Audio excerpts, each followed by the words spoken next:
Operation का सही से हो गया है परी। ओ बोल दो, बाय कर दो दादी को।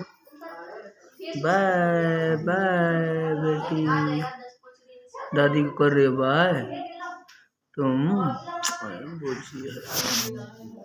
हाय दोस्तों, नमस्ते प्रणाम। मैं अनिल अंजना आर्टिस्ट आप लोगों के सामने कई दिन से वीडियो नहीं भेज पा रहा हूँ।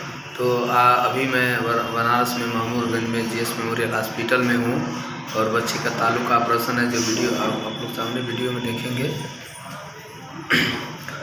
और अभी लग रहा है कि 1-2 दिन और लगेगा, छुट्टी अभी नहीं मिली है। तो भगवान को मैं लाख लाख शुक्रिया करता हूँ। आप लोगों का आशीर्वाद है कि बच्ची का अच्छे से ऑपरेशन हो गया।